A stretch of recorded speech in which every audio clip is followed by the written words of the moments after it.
Hello, beautiful women within the temple group, and hello, followers on my YouTube channel. Hope you are all doing very, very well.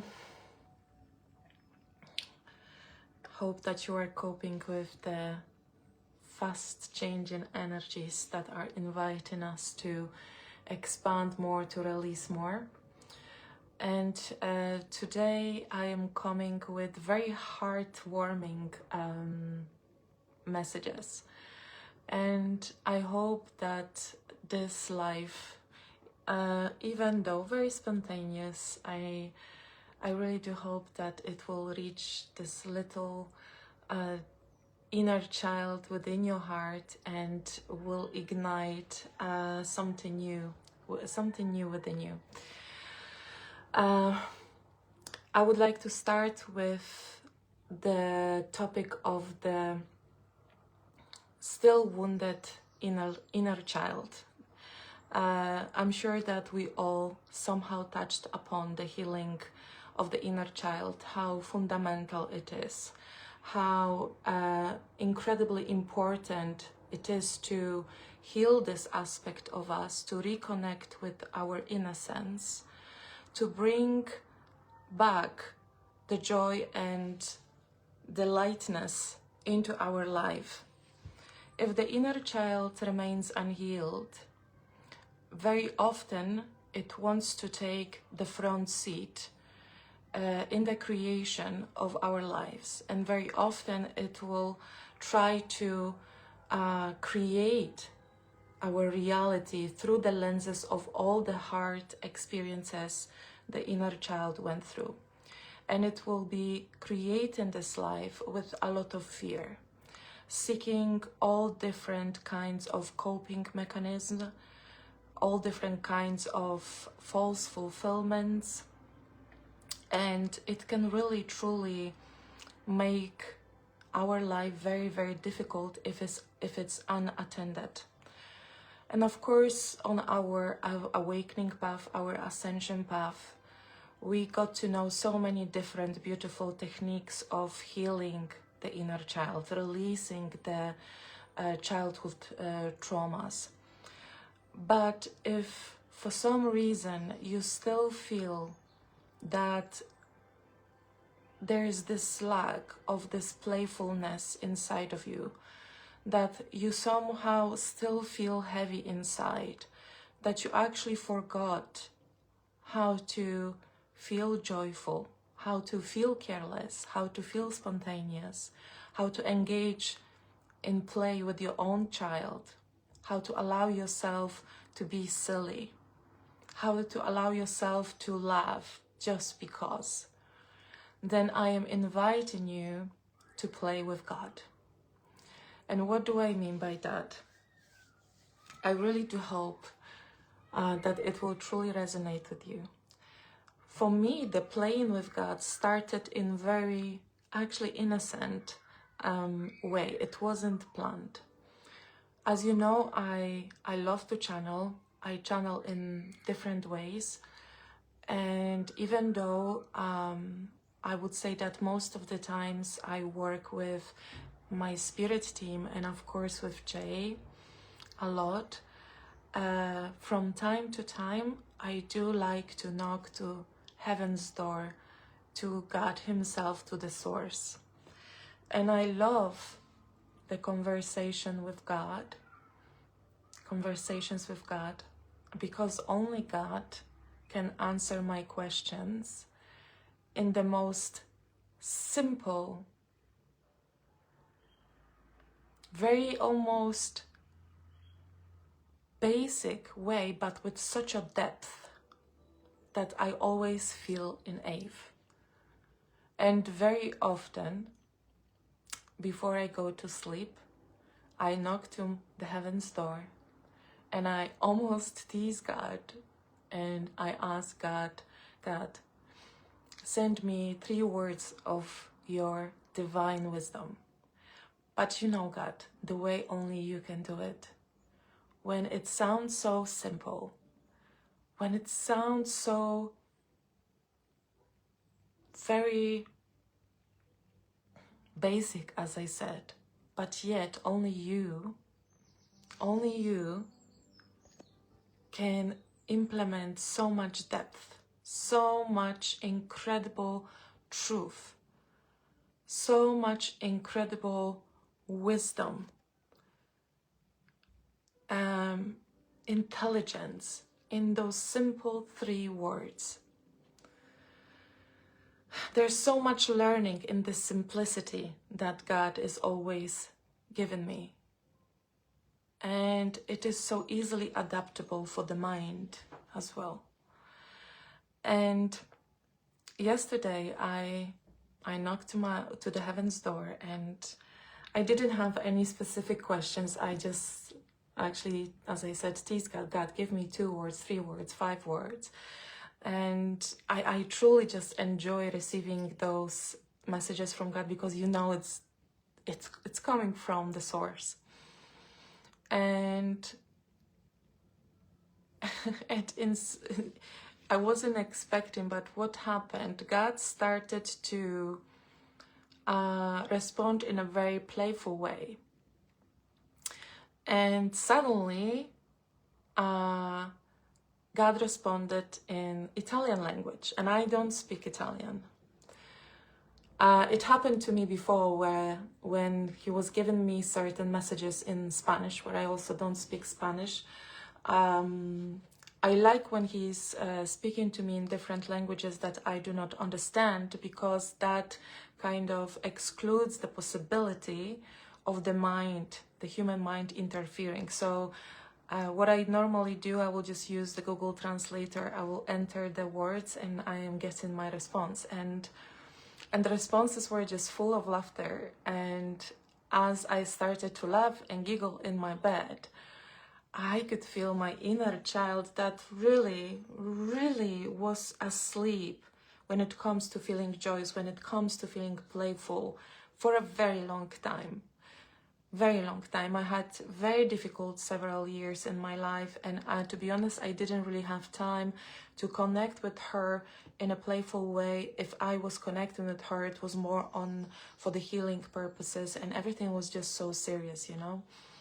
But yesterday I could feel her pumping up with this enjoyment, with this eagerness to play more and more. So I allowed her to ask more questions, these childlike questions to God. And he kept responding in Italian. He kept responding in Italian. And again, the responses were coming with so much humor. There was so much humor in it that I could not fall asleep. Even though I felt very sleepy, I could feel my inner child going on and on to ask more and more questions, because she felt so happy. She felt so, so happy in her playfulness, in her innocence, in the fact that she's playing with God. And when I woken up this morning, I could feel her literally being pumped up like a big balloon filled with the helium that I'm holding on a string, and she is flying. She's flying. And I can't remember when I felt her so light, like this helium balloon. Honestly, I don't remember her feeling so light like the helium balloon. And that helped me personally with something that was so difficult for me to release. And that is the wound of rejection. And this is my second topic for today, for all of you. The wound of rejection is the first wound that every single soul experiences even before we reach the physical body. It is the first illusion, a painful, very painful illusion that we experience as souls as we are stepping down into the corridor of forgetfulness. We may think that the wound of rejection that we carry comes from our childhood, because maybe our mom did not comfort us when we needed her really, really badly. Or maybe dad wasn't really present at home. Or maybe one child was more favored over the other. And we focus on our healing journey, we focus a lot on those situations that we are aware of, and we are going through acceptance, we are going through forgiveness, we are finding the lesson in it. But on my personal spiritual journey, as I was connecting on different levels with my heart and with my soul, through many different types of work, I tapped into the most tender wound that it was so difficult to look at initially. When I tapped into this pain in my heart, I didn't know what it was. I just knew that it is so painful. I am scared to go so deep, deep down into this darkness within me and face it again, because I thought it's going to kill me. There was so much fear around it. There was so much pain. And for a very, very long time, I could not name what kind of wound it was. What was it representing? Until later on my journey, because of course when we start asking questions, God within us will always direct us to those places and people where the answer can be found. And I found that this deep pain and this deep wound is the pain that comes from the moment of us going through the illusion of separation from the source. And as we are separated, the separation is being born, the illusion of separation is being born, the ego mind is being born. And now I know that the first lie upon which more and more pain will be built within our individual lives and collective lives is when the ego and the enemy is telling us that we are separate from God because God rejected us. And when you allow yourself to tap in to this idea that actually the biggest wound we carry within us are not the wounds that we experience within the actual physical life, but the moment of separating and the split mind is being created, and we are being told the first fundamental lie. Well, maybe not first, second. First one is the separation, second one is the rejection. When you try to imagine that as a soul that exists within the infinite field of unconditional love and knows nothing else, and suddenly is being taken away from it, the heart breaks. There is nothing worse. Nothing worse. And as I reached deep, deep down to this initial wound, because when I say initial wound, I speak about the very first, the very, very first separation, the very first moment when we are leaving the source. I start to, like a ripple effect, understand all the other wounds that were built upon this one. But what we need to understand when we acknowledge that this initial wound is being created before we actually incarnate is that our subconscious mind is like a black box on the airplane. And this black box contains all those illusions, fears, the reasons why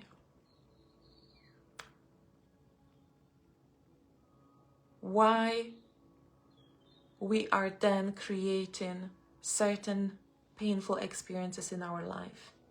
And thanks to Jay, what I've learned is that when we are finally reaching the physical body and we have this subconscious mind that is already injected with the suppressed pain of separation, pain of rejection, and so on, we are building then the false beliefs, the errors within our mind that are following or are trying to explain that I am unworthy, I'm not good enough, I deserve punishment, I deserve to die, I deserve extinction, how could I leave God, I did something wrong, God now rejected me.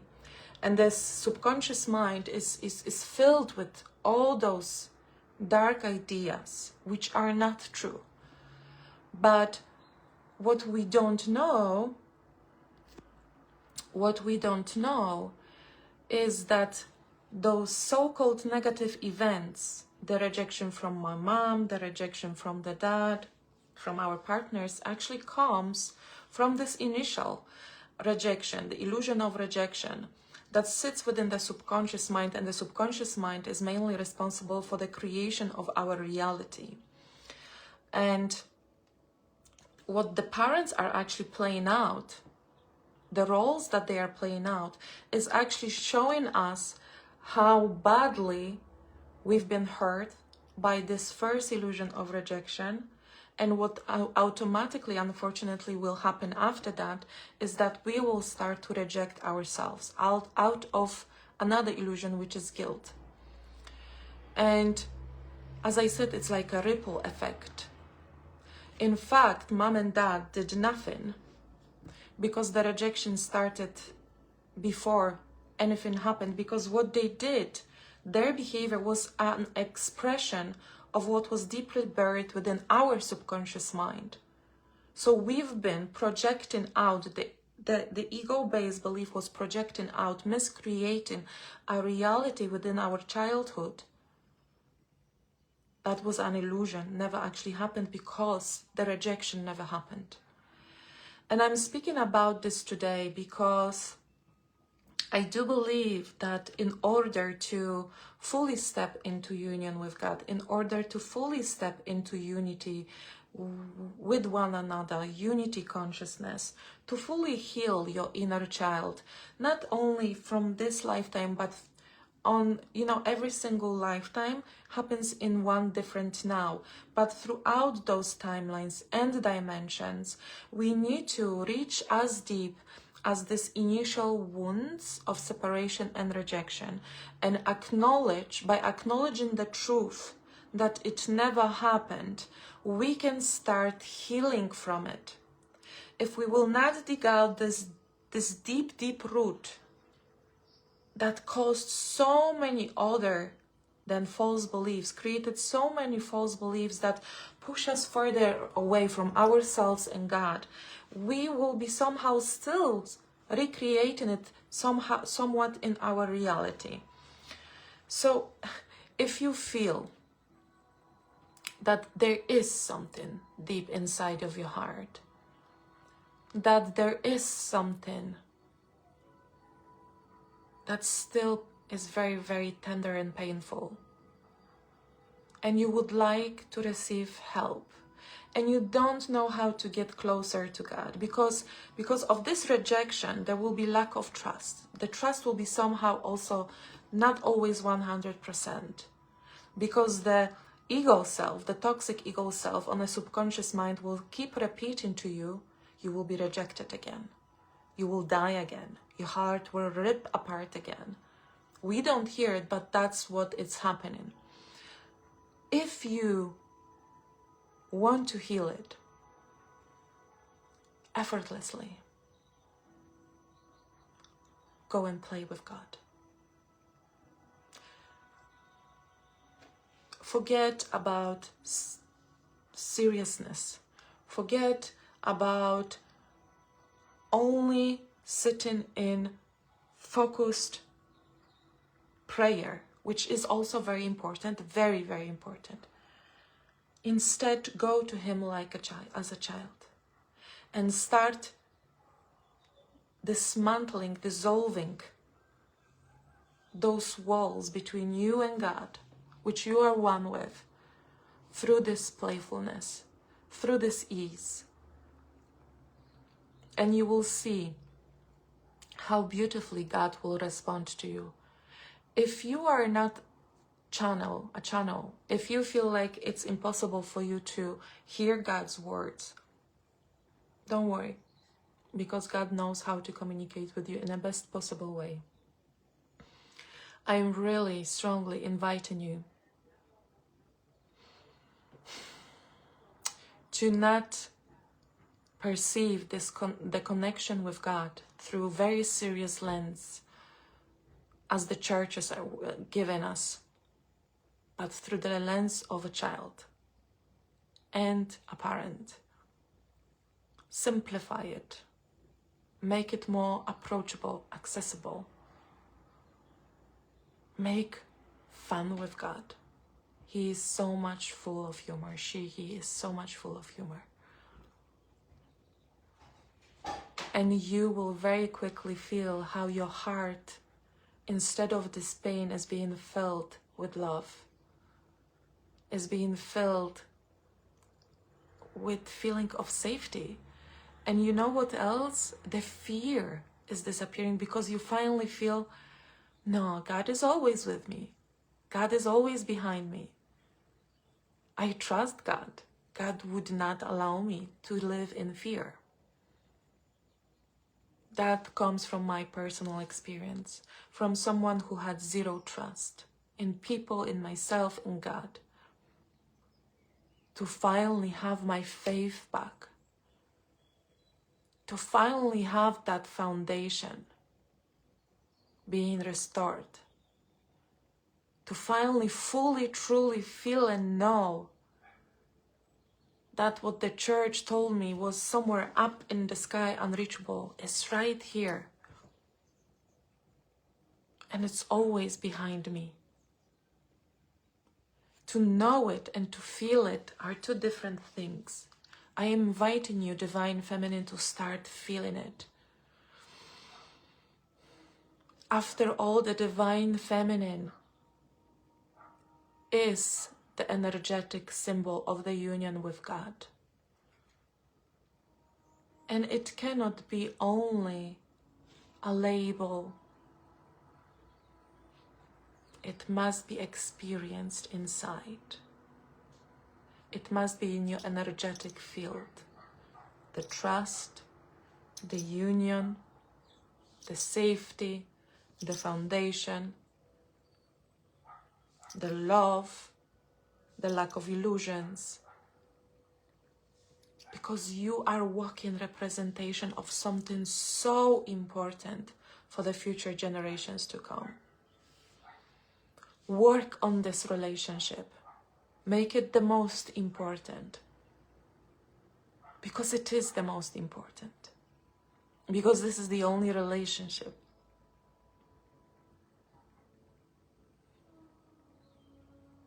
Allow yourself to receive and receive and receive from God. Become completely independent in wholeness with God. Feel how it is to be loved, adored by God, because you are God's creation.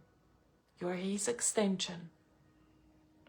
When you feel the love of God that treats you, speaks to you, makes you feel like a treasure, protects you, pushes you out of your comfort zone because it believes in its own creation, immaculate, miraculous, unique creation, that's when you will expand. That's when you will heal from the core of your being. And what happens when the Divine's feminine sacred heart heals? There is no more fear. There's pure excitement of creation. And there is this peace of God inside of you.